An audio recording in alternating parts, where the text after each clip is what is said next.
and gentlemen, welcome to my Week 9 NFL predictions. We are officially crossing the halfway point of the NFL season. Isn't that sad? I'm actually coming off of a pretty disappointing Week 8, only going 8-5. I thought I did much better than that, but it brings my total season record to 76-44-1. Now, as far as this week goes, from what I can see, it looks like it's a pretty predictable week, which means it's going to be insane. But anybody who's doing a pick'em league, I think we all have a chance to make up some points here. As always, don't forget to visit G Fuel, don't forget to visit Waggle, and don't forget to use code Wyattzworld at sign up on Prize Picks to guarantee yourself a free $50 with your first $5 entry. But as always, please remember to play responsibly, and let's get into the video.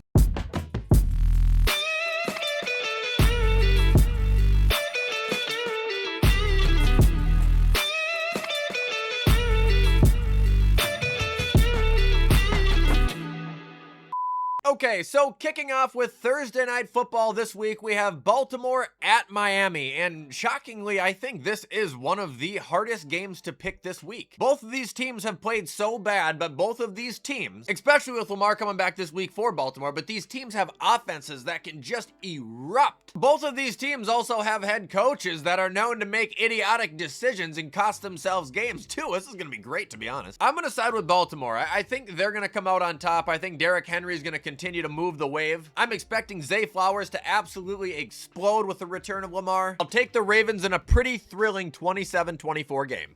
Now moving on to Sunday afternoon, we have Chicago at Cincinnati. You know, part of me really wants to pick the Bengals here, but I don't think I'm gonna do it. I'm gonna pick Chicago. Cincinnati has had an electric offense the last couple of weeks, but they've also been playing the Steelers, whose secondary has been extremely suspect to the pass all year long, and then the Jets, who you shredded, but they came back and beat you. After last week's catastrophe, Cincinnati's defense has now dropped down to dead last in the league. Roadblocks with Caleb Williams or not, I think Chicago is gonna roast these guys. I expect DeAndre Swift to have a pretty decent game. I think Roma's gonna have a big game. I'd like to see Colston Loveland. Maybe I'll predict a breakout for him this week. But I'll take Chicago 28-21. Now we've got Minnesota at Detroit. There's an easy one. Give me Detroit 33-17. They are going to skin the Vikings alive. This is a sink or swim moment for JJ McCarthy. This is Kevin O'Connell taking him and dropping him out of the nest. With what I've seen from JJ so far this year, I cannot say I have high hopes for this. I'm expecting the game to start off with heavy run D from Minnesota that'll work successfully until the pass just starts scorching them, which is where Flores is going to try and make an adjustment, and I think from that point on, it's just going to be an offensive explosion for Detroit. Nothing against Flores, I just think Detroit's offense has way too much to contain for a team.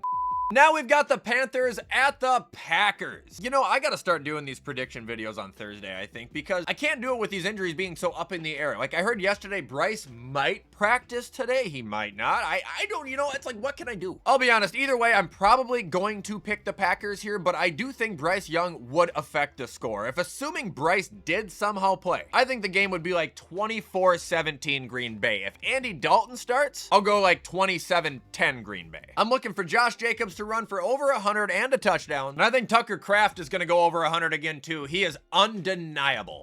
Now we've got the Chargers at the Titans. Guess how much you can go to this game for? Guess the ticket price. Got a number? $21. I'll take the Chargers to win this game wholeheartedly, 28-13. Gonna be a typical Titans game. They're gonna find a way to score one touchdown, and then the rest of the game they're just gonna diddle with a couple kicks. I want to be excited about Shamir Dyke, but I feel like he's just gonna turn into every other Titans receiver where he blows up for a couple games and then he just gets lost in the depth chart. Like, it's torture watching your team, and I apologize.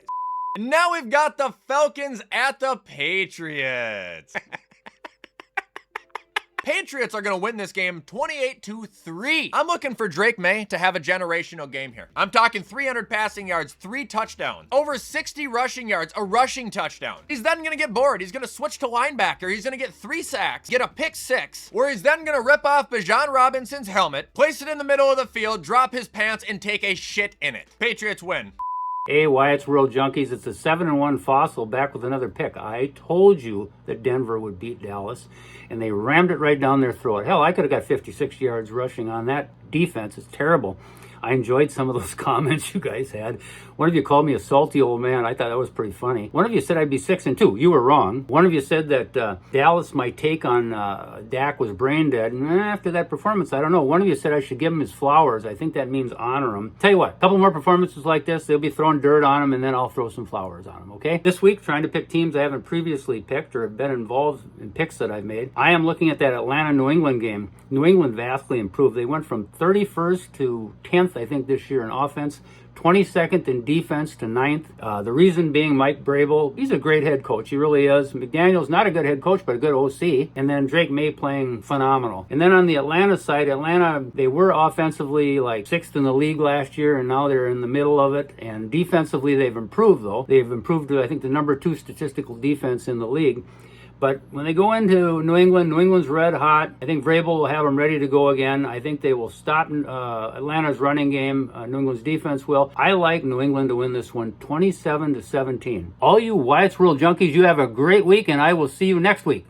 Now we've got San Francisco at New York. Trying to figure out a creative name for this. See, we could do like the Glass Bowl, because that makes sense, you know, figuratively and literally. Or we could say the Hospital Bowl, because that's where half of these teams reside currently. Doesn't matter. This is a game between two of the most broken down, misfortunate teams in the NFL. I'm going to take San Francisco here. I think that they have a better roster, even with all the injuries that they have. I also don't see this being an entertaining game, sadly. I see it just being a CMC show, basically. I'll take San Francisco to get out ahead 22-13. Now we've got Indy at Pittsburgh. I don't know why, but I have a bizarre feeling that there could be an upset here. If there is a major upset, it'll be this one this week. But I'm gonna roll with the Colts, man. They're undeniable. Jonathan Taylor on a bad day right now is running for 100 and a touchdown. Daniel Jones is looking like Aaron Rodgers in his prime. You have such an underrated dynamic receiving core too. You have speed, you have height, you have power. I think we're gonna see a big game out of Warren, and I think we're gonna see a big game out of Josh Downs as well. Now we got Denver at Houston. Sadly, I gotta go with Denver here in a dogfight, 24-21. Look, if Denver's defense was able to silence Dallas offense like that last week, it's pretty concerning. And I mean concerning for Houston. Like, I don't know what they're gonna be able to do unless they're 100% healthy. Well, to what's possible at this point. They're gonna need Nico back to win this, and right now he's questionable. On top of that, as good as Houston's defense has been, the Broncos have been able to score points at will. Now, I understand it might not be, evenly dispersed throughout the game, but when that team gets hot, there's no shutting them down. D'Amico's gonna play his boys tough, but the ponies are gonna win. Now we've got Jacksonville at Las Vegas. Can we please see Brock Bowers fucking play, man? I've heard everything but a guarantee that he's gonna come back for sure. Could have played in week 8 if it wasn't a bye. He's now well rested. He's been practicing. Okay, then just say he's playing. On top of that, I think Max Crosby is expected to play this week. Again, everything but a guarantee. Regardless, when it comes to my decision for this game, I'm expecting an absolute disaster here. A shit show, chaotic fun. I think Jacksonville's gonna win. I'm gonna say 30-27. I know that's a high score, but I just see lots of turnovers and lots of scoring. However, right now, I think it's undeniable that Cohen has been coaching much better than Carroll. And if there's a coach that's gonna figure out how to get out of a circus alive, it's gonna be Liam Cohen. Now we've got New Orleans at the Rams. Take the Rams to win this game. We'll say 33-20. Puka, again, expected to return. I believe the Rams a little bit more than I believe other teams. Regardless, without Puka, they would still beat the Saints. Also, it looks like Shuck is starting the rest of the season for the Saints, giving him the second half. I'm expecting him to look green, especially against that Rams defense. I don't see it being a great day for the Saints. However, they do have the talent to be able to score if they air it out. That'll bring us to Kansas City at Buffalo. You know how it normally goes with these two. The Bills beat Kansas City in the regular season, and then they meet in the postseason. Knock on wood, neither of them are in the postseason right now, but then the Chiefs will kick the Bills out. Kansas City's only 1.5 point favorites here, and it doesn't shock me that they are the favorites. Well, it does a little bit since the Bills are at home, but with how the Bills have been playing, even with last week and with how Kansas City's been playing, they look like the better team, and unfortunately, it makes me sick to say this. I think I gotta pick them to win. I don't think the Bills are gonna win, and I would love nothing more than to be wrong like I was in week 1 with Baltimore. But in my opinion, the Chiefs right now are probably the hottest team in football, and especially with the return of Rashee Rice, they look so deadly on offense. I think Andy Reid beats Sean McDermott in Buffalo, Chiefs winning 30-28. If Buffalo really wants to try and contend for this game, 2 things are gonna have to happen. One is Deion Walker is gonna have to step up, and I know he has been, but he's gonna have to fill some shoes here, and we're gonna have to see something special out of Maxwell Hairston. Gotta see that you are gonna bring something to that secondary, because if there's no change, we ain't winning. Now we have Sunday Night Football, Seattle at Washington. Good news for Washington, Jaden Daniels is expected to return to practice today. Bad news for Washington, their secondary is gonna get absolutely killed by Seattle. It ain't gonna matter for Washington. I think Seahawks are gonna win this 24-17, and JSN's gonna go over 150 with a touchdown. Washington's defense is pathetic right now, man. Bottom 5, bottom 4 or 3 against the pass. It ain't gonna be good, and I'm sorry, man. Sam Darnold is going to have a heyday. It's gonna rain.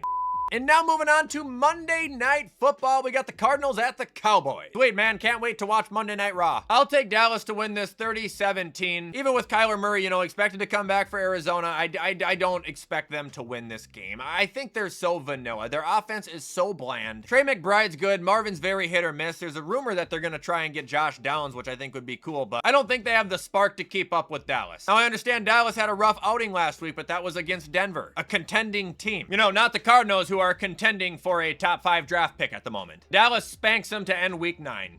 And that is going to be it, ladies and gentlemen, for my Week 9 NFL predictions. Let me know where we differ. Let me know where we agree. And if you like this video and want to show support, please do it, because you know I appreciate any and all help. However, in the meantime, I'm going to get this whipped up so you guys can watch it on time. I hope you guys have a great and safe rest of your Wednesday. Have a great and safe rest of your week, and I will see you in the next upload.